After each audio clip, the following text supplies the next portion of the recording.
Bon retour sur ce plateau. Lorsque nous parlions tout à l'heure de l'épouse, la veuve de Marc Vivian Foué, nous avons dit Marie-Claire. Non, c'est Marie-Louise. Marie-Louise Foué, à qui nous disons d'ailleurs bonjour ce matin et surtout beaucoup de courage. Bernardo Basson, la dénonciation de ce jour. Alors, parfait ici. Aujourd'hui, on dénonce une affaire de famille qui s'éclate encore. Alors, une dame est mariée à un haut responsable de la République. Très haut dans la République. La dame s'attache naturellement à les services d'un prêtre de l'église catholique romaine depuis de longues années, qui vient souvent faire des prières pour le couple et pour les enfants. Sauf que depuis quelques années, le prêtre en question a commencé à entretenir une relation sexuelle avec l'épouse de cette personnalité-là. Incroyable. Au point où, le prêtre qui vient souvent faire les prières à la maison. Au point où le monsieur constatait que des sommes importantes disparaissaient de la maison. Et finalement, avec ses contacts, parce qu'il est assez puissant, faut-il le dire, il a commencé à enquêter et il s'est rendu compte que son épouse donnait beaucoup d'argent au prêtre, mais surtout a construit toute une maison au prêtre dans cette république. À côté de cela, le monsieur s'est plaint, il a fait savoir que ça le dérangeait, et aujourd'hui il se plaint davantage parce que après avoir pris sa femme, le prêtre aujourd'hui entretient des relations sexuelles avec sa fille. Oh là là, la fille du monsieur, de la même haute personnalité. Oui. Donc, Seigneur Jesus. Cette personne se demande si on devrait faire encore confiance à ces gens, puisque depuis quelque temps, les charlatans trompent des gens, trompent des épouses. Les pasteurs des églises de réveil trompent des épouses. Maintenant, si l'église catholique également se mêle à ça, finalement, il ne sait plus où donner. Celui-là, c'est à l'église catholique. Catholique romaine. Oui, un prêtre catholique romaine. Donc, il a une relation quasiment formelle avec la femme. Il cache au monsieur, mais le monsieur, il est au courant. Vous imaginez que vu son statut, c'est pas ce qui est le plus compliqué à déterminer. Donc, il ne sait quoi faire. Il a quand même voulu ce matin qu'on en parle parce qu'il est sur le point de prendre certainement une mesure drastique. Au nom de Dieu, on finit par faire les mamas satan. Il mettait le Saint-Esprit. Je vais commencer par François Sidney. François Sidney, c'est une histoire un peu compliquée, bizarre. Je n'aimerais pas être à la place de cette haute personnalité. Votre commentaire? Oui, ça tombe bien parce que là, il faut que je révèle un autre titre que j'ai, c'est que je suis aussi un homme de Dieu. Vous êtes pasteur? Pasteur. Ah. Mais je suis un enseignant des Saintes Écritures. Vous voyez un peu?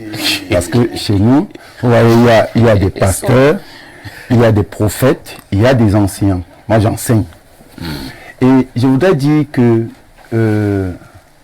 vous voyez, aujourd'hui, beaucoup de gens contestent même la Bible.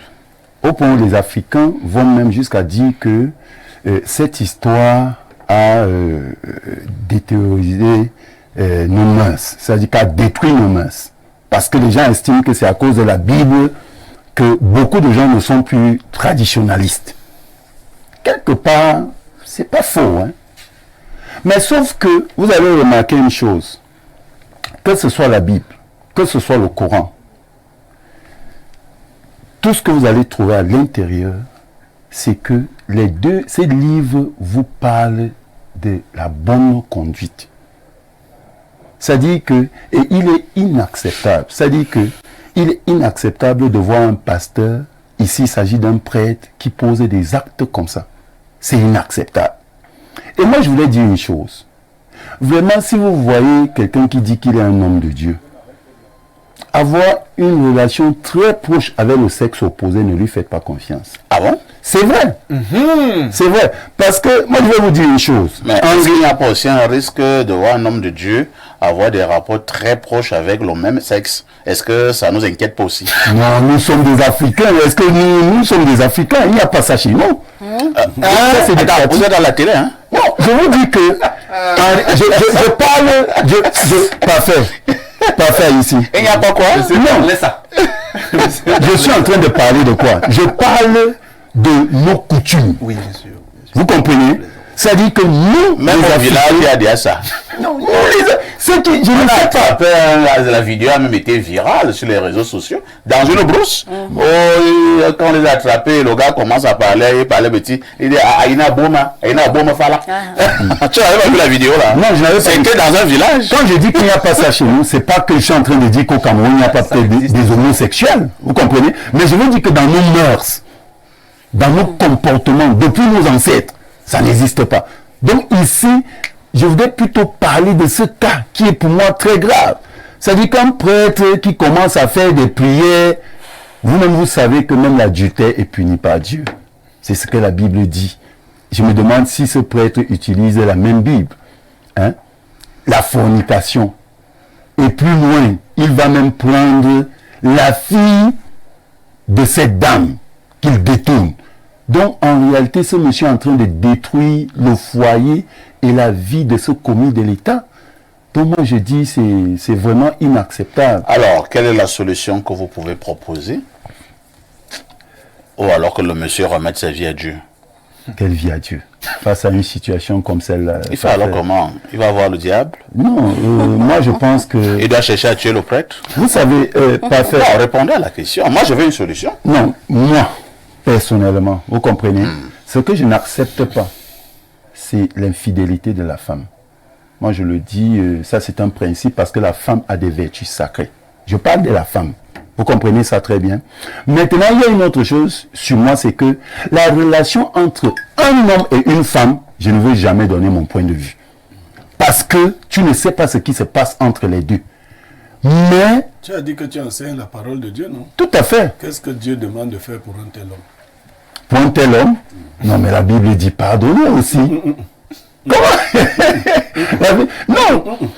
C'est dit la Bible et dans le Nouveau Testament, 1 Corinthiens chapitre 5. Je prends... décrit cette situation. Qu'est-ce qu'il faut faire? Est-ce que je peux prendre... Je prends une métaphore. D'accord? Il y a une dame qui avait été arrêtée en flagrant délit d'adultère. On l'a amenée vers le Christ. D'accord? Et les gens ont dit au Christ, qu'est-ce que...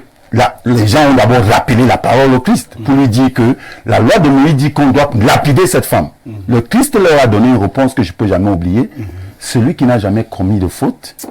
Vous prenez, monsieur le pasteur, vous prenez le mauvais enseignement, c'est pas fait permet. Hein? Allez-y, Blériot. D'accord. 1 Corinthiens chapitre 5, à partir du premier verset. On entend dire généralement qu'il y a parmi vous de l'impudicité. Une impudicité telle qu'elle ne se rencontre même pas chez les païens. Oui. C'est au point que l'un de vous a la femme de son père. Et vous êtes enflé d'orgueil. Et vous n'avez pas plutôt été dans l'affliction afin que celui qui a commis cet acte fût ôté du milieu de vous. Pour moi, absent de corps mais présent d'esprit, j'ai déjà jugé comme si j'étais présent, celui qui a commis un tel acte. Au nom du Seigneur Jésus, vous et mon esprit étant assemblés avec la puissance de notre Seigneur Jésus, qu'un tel homme soit livré à Satan pour la destruction de la chair, afin que l'esprit soit sauvé au jour du jugement. D'accord. Je donne un Cela signifie qu'il faut tuer le non, prêtre. Il faut le tuer. non. Non, moi je veux commenter la Bible. Non, ça fait... Voilà. ça- Je voudrais tuer. Non, je voudrais être sérieux pour dire... Non, la Bible n'est pas sérieuse. Tu vas être plus sérieux que Non, il faut contextualiser. Et dire quoi? Et dire que... Il ne faut pas le tuer. Non. Quand on dit que... Ça, c'est... Il faut le livrer à Satan pour la destruction de la chair, pour qu'au jour du jugement, au moins l'esprit soit Mais sauvé. c'est pas le tuer. C'est ça le tuer. C'est l'excommunier de l'église. Non. Écoutez. On te livre à Satan, c'est excommunié. L'excommunier, te chasser de l'église. Non. Les deux moments sont dits. Livré à Satan, parce que vous êtes enseignant, maintenant, dans les 5 dons de l'église, ceux qui sont chargés de le livrer à Satan savent quel est le rituel qu'il faut faire. Il faut demander à Satan de le prendre. Il doit même, et je vais vous dire qu'on l'a fait cela à un pasteur chez nous. Pendant qu'il prêchait, Oui. le tonnerre a fendu d'abord sa Bible. La foudre a fendu sa Bible en deux pour lui montrer que tu ne dois pas tenir un tel truc. Ensuite, elle l'a fendu lui-même. Oh là là. Oui, faut le livrer à Satan. C'était violent. Oui, un homme de Dieu qui pose des actes aussi odieux. Vous entrez avec la casquette d'homme de Dieu dans la maison de quelqu'un. Vous lui prenez sa femme. Après, lui avoir pris sa femme, vous lui prenez sa fille. Voilà. Depuis Exode, il est demandé de livrer cet homme à Satan pour la destruction de Un sa laisse chair. communion. Pourquoi? Pourquoi sa chair n'est pas détruite. Une minute pour dire que lorsqu'on laisse communier par faire ici, vous comprenez un peu, il n'est plus sous la protection de Dieu. Là, il est livré à Satan. Voilà l'explication de la parole à ce niveau-là. Il est livré et Satan va donc le gérer. Et Satan peut le gérer jusqu'à le tuer, si vous voulez. Merci. Passons la parole à Marie-Noël Alleneux. Marie-Noël, c'est bien, parce que vous êtes une femme. Est-ce que vous voyez alors ce que les femmes peuvent faire? Ton mari, on insiste, hein, une haute personnalité de la République, te fait confiance d'amener un prêtre à la maison. Et je me dis même que le prêtre l'a même imposé, mais aussi les mains au mari. Au mari, est-ce que vous voyez un peu l'image? Le prêtre là, il imposait aussi les mains au mari. Entre-temps, ta femme... Vous savez comment les bêtises appellent le prêtre? La femme là va avec ce fameux prêtre. Comme si cela ne suffisait pas. Il attrape même aussi la fille du monsieur. Votre réaction? Parfait. Ici, il faut relever que je suis gênée. Je suis gênée pour être femme. C'est pas évident, mais je vais le faire. Je tire tout de suite à boulet rouge sur la dame, parce que la femme est une vitrine de la société. Et il y a donc des légèretés qu'on doit se refuser ou de faire ou de commettre. Donc, quel que soit le niveau de la tentation, je voudrais le dire ici, que la femme soit capable de garder sa lucidité, quel que soit le degré de séduction qu'elle subirait en face. La dame a été fragilisée quelque part. Maintenant... Ce n'est même pas sûr que le prêtre l'est même beau. On ne sait pas. C'est un sorcier. N'est-ce pas que... moi, je suis catholique romaine. N'est-ce pas que je sais de l'enseignement dans cette église ou de cette église que le prêtre est interdit de faire... C'est ce qu'on dit. Il ne doit même pas se marier. Ils appellent cela le vœu de chasteté. Voilà. Ça a une appellation. Et quand vous voyez comment on dit ça? Consacré. On les consacre là. Mais c'est là où ils prennent souvent ce vœu. Ils sont couchés, on appelle Santa Maria. Voilà. Alors qu'ils sont dans un grand théâtre. Un film, c'est pas un semblant carrément poussé. Maintenant, ce prêtre qui se lève aujourd'hui et commet ces atrocités, je vais qualifier ça d'abomination. François Sidney a peur des mots. Je suis d'accord avec M. Niemek. La Bible est claire. La Bible, c'est un roman. Oui, la Bible, c'est un roman. Pourquoi? Parce que c'est un ensemble. Ce n'est pas Dieu qui s'est assis. Il a rédigé la Bible. C'est ceux qui ont d'une manière ou d'une autre vécu Dieu, soit de façon directe ou plus proche, qui se sont assis. C'est pour ça qu'on a cet ensemble de livres. On a Jean, on a.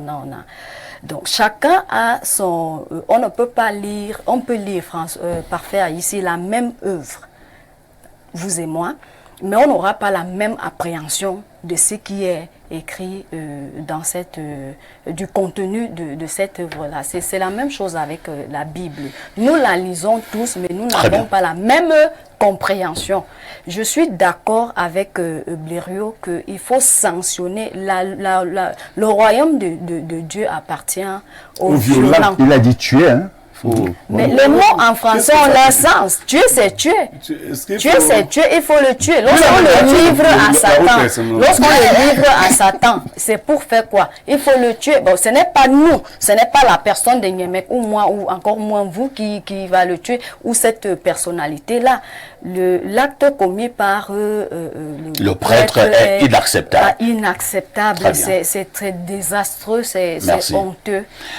Alors, Bernardo Basson, est-ce que ce ne sont pas ce genre d'actes qui font justement en sorte que de plus en plus, que bon nombre de nos prêtres puissent perdre leur crédibilité et partant, la religion peut justement basculer. Avant, je voudrais peut-être apporter une précision à ce qu'a dit madame. C'est vrai, honnêtement, je suis pas catholique. Je suis pas chrétien. Je ne sais pas grand-chose à la chrétienté. Mais j'ai un fils qui est séminariste en Espagne. Et des fois, on discute. Il s'appelle Oyono Brice. Et il me dit souvent qu'en fonction des congrégations et des organisations, les vœux diffèrent. Que pour certains, ils font vœux de chasteté. Pour d'autres, ils ne font que vœux de célibat. Donc, ils ne se marieront pas. Ils resteront célibataires. Mais ils ne font pas vœu de chasteté. Non. C'est Oui. En fait, je dis bien, si un catholique qui nous écoute, c'est que je me trompe. Oui, j'étais encore un grand trouble dans nos mémoires. Non, attendez, ne passons pas vite comme ça, c'est très important. Parce que les mots ont un sens. J'ai eu un patron qui me l'avait dit, les mots ont un sens. Quand vous dites vœu de célibat, ça veut dire que je ne dois pas me marier, mais je peux aller avec les femmes. Non, ça ne veut pas dire cela. Ça veut dire quoi? Malheureusement, parce Explique-nous. que du point de vue de l'exégèse, si c'est l'explication qu'il a voulu te donner, il s'est trompé ou il a menti. D'accord. Puisque l'impudicité, c'est-à-dire toute relation hors mariage, est interdite par la Bible. D'accord. Celui qui fait le vœu de célibat, fait donc aussi Le vœu de chasteté. Ça veut donc dire qu'il y a seulement un vœu de chasteté. Si tu es célibataire, non, ça veut dire accepter. Non, j'ai dit le vœu de... Non, les prêtres utilisent cette entourloupe là. Pour dire déjà cette entourloupe pour dire que dans telle congrégation, chez nous les Lazaristes, on fait seulement le vœu de ceci, chez tel on fait seulement le vœu. Non. Alors c'était pour dire que j'ai suivi ça comme information. Je ne sais pas, je connais pas le contenu. Comme je dis bien, si je dis une bêtise, qu'un catholique me corrige là parce que c'est une bonne information. Mais j'ai deux choses ici à dire par faire ici. Chez nous les juristes, vous savez, lorsqu'une infraction se pose, c'est pour faire un parallèle, il y a des circonstances aggravantes. Lorsqu'un professionnel de la chose commet une infraction, alors que c'est lui qui est censé garantir la réalité sociale en question, il est passible d'une sanction doublée. Exemple, si vous achetez un terrain par devant notaire, et que le notaire, justement, crée une entourloupe ou crée une fraude autour de l'opération de vente, il est doublement sanctionné parce qu'il est professionnel de la matière. Vous voyez un peu. Donc, puisque le prêtre est censé guérir les âmes, est censé accompagner les âmes et éduquer. En principe, si le monsieur voudrait, il pourrait éventuellement aller se plaindre auprès, je sais pas, de la confrérie ou tout ce que vous voulez, à laquelle appartient le prêtre. Et là-bas, on devrait, si on applique les canons religieux, je me dis, appliquer une sanction rigoureuse sur le prêtre parce que c'est bien sûr ce que leur canon dispose. La seconde chose, c'est que parfait ici, et là, je rentre encore dans la mission de ce qu'on appelle la foi ou la religion. Moi, tout le monde sait que je suis traditionnaliste. Mais à la vérité, je pense, j'ai souvent pensé, voilà pourquoi je suis contre les ordres des Occidentaux, je pense, et on peut me corriger, que l'objectif d'un travail spirituel ou d'un travail ésotérique mystique est l'abaissement des plaisirs de la chair pour l'élévation de la puissance de l'esprit. Il est important qu'à terme, l'esprit domine sur la matière et que certains plaisirs soient reculés parce que le plaisir poussé crée le vice poussé. Donc si un prêtre qui a autant d'années de travail, autant d'années de développement, c'est vrai de certains actes, il faut quand même questionner certaines choses. Et qui a autant d'appétit sexuel. Il faut questionner les femmes déjà. Parfait, ici, peut-être il a un grand appétit. Il y a même des ordres qui commencent à initier par la Kundalini, comme chez les gnostiques. Ils commencent à initier par le dragon. Ça veut dire quoi? Ça veut dire qu'on vous apprend à dominer le plaisir sexuel parce qu'on dit que l'homme qui ne contrôle pas son sexe ne contrôle pas sa vie. Et je pense donc que si cela font ce vœu, c'est pour être justement un peu moins attiré par ces plaisirs, parce qu'on sait très bien que le plaisir de la chair détruit littéralement l'homme à terme. Donc parfait ici pour moi, que ces églises fassent leur mue, qu'elles se réforment et qu'elles décident de rester dans le bon enseignement, parce qu'aujourd'hui il y a trop de dégâts.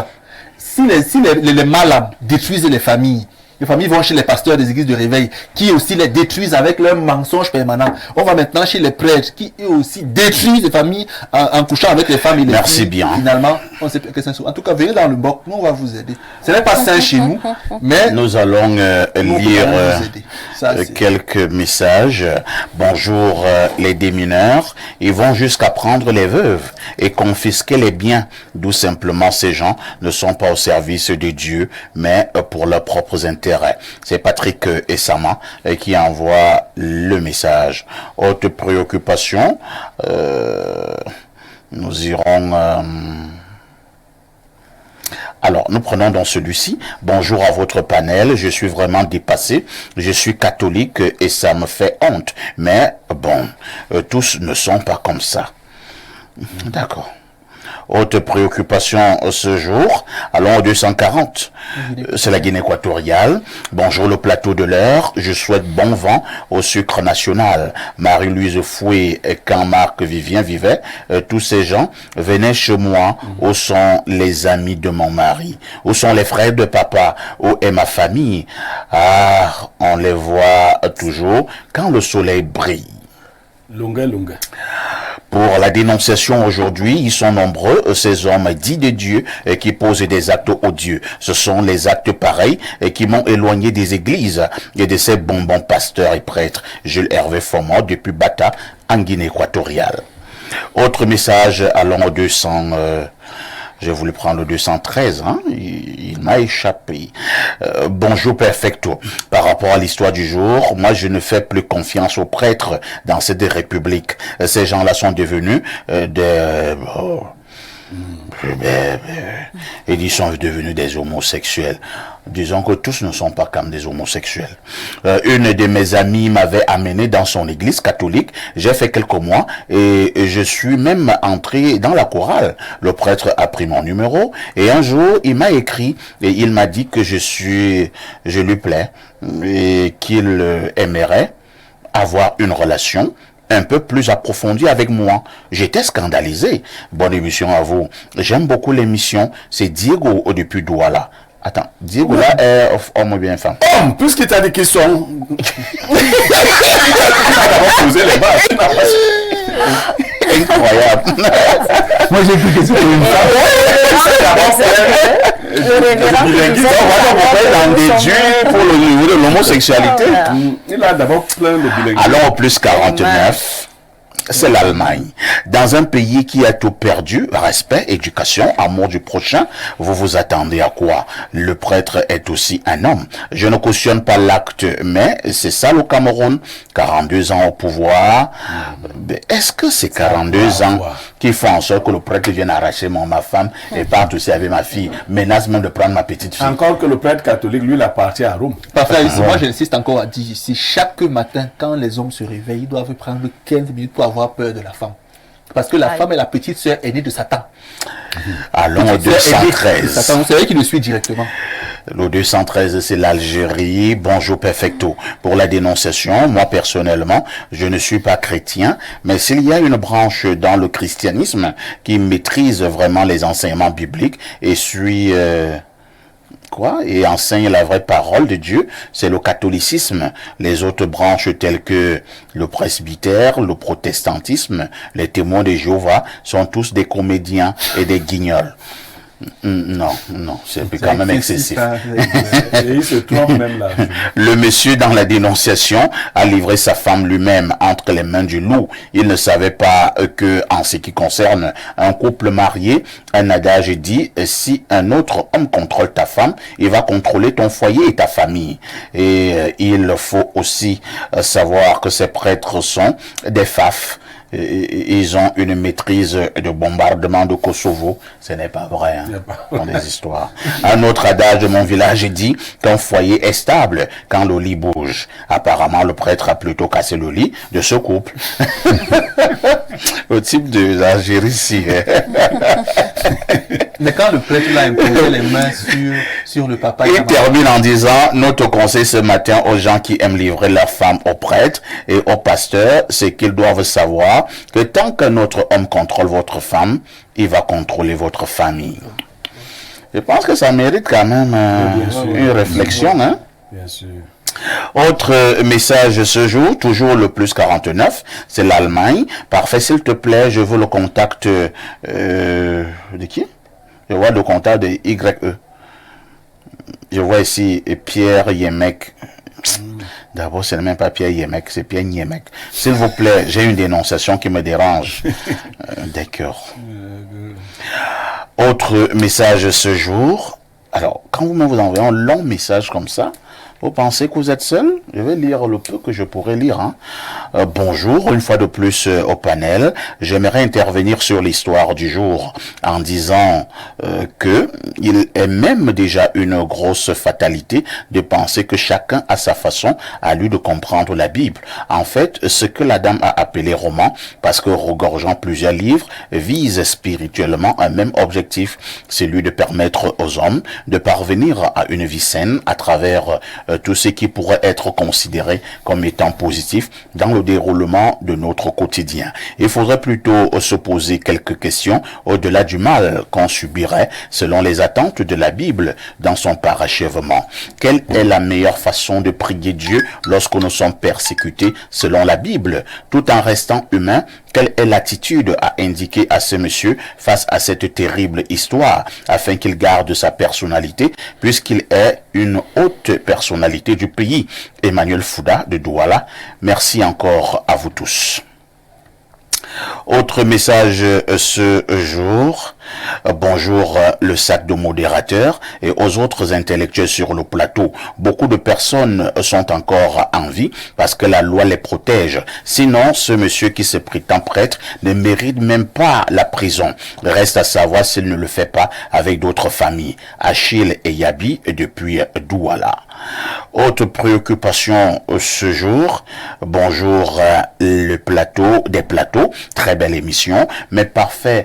Pourquoi les saints des sœurs tombent? C'est parce que les prêtres les mourent bien. C'était au fil de côté. En fait, je n'ai pas sérieux. D'abord, moi je comprends pas ces expressions. Hein. C'est quoi mougou et tout ça? Ah bon, les prêtres les mourent bien. c'est un verbe ou bien? Parfait, c'est moi j'ai une question depuis qu'il me taraude là. Oui. Quand le prêtre là imposait les mains sur le monsieur et sur la dame là, oui. donc, il mettait les doigts sur leur tête là. Ces doigts là faisaient même quoi d'abord avant de venir se poser là? Il met souvent ces doigts là où? Il mange. Bonjour parfait, ainsi qu'à tout ton panel, vraiment que Dieu continue à vous donner la force et le courage de nous donner toujours la bonne humeur, comme vous l'avez toujours fait. Concernant la thématique de ce matin, moi je pense que cet homme de Dieu doit être banni de l'église catholique. Je pense qu'il n'est pas à son premier forfait. Bonne journée à vous, c'est Noé et depuis le quartier Mvogada. Je te pose quand même une question à Bernardo. Oui. L'histoire c'est à Yaoundé, c'est un prêtre de l'archidiocèse? Je ne peux pas répondre. Ah, d'accord. Parce que je voulais attirer l'attention parce que, honnêtement, de l'archevêque. Si je donne un seul indice, vous allez savoir de qui il s'agit. Ah donc bon? je préfère ne pas répondre. Oui. Peut-être même que c'est un grand prêtre. Mais je vous dirai en off. Je vous dirai en off derrière les caméras. Oui. Il faudrait que, si c'est l'archidiocèse de Yaoundé, que Monseigneur Jean Barga s'occupe de lui. Oui, soit saisi. Ouais. Mais il ne va pas s'occuper comme ça. Il faudrait que le plaignant aille le rencontrer. Ça fait honte, hein, Bernardo.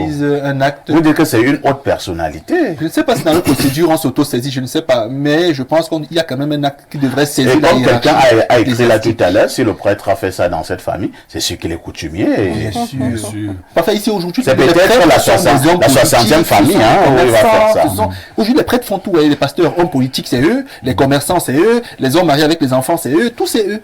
Voilà. Parce que vous regardez Info TV, plus précisément Espace Miné, sentez-vous privilégiés.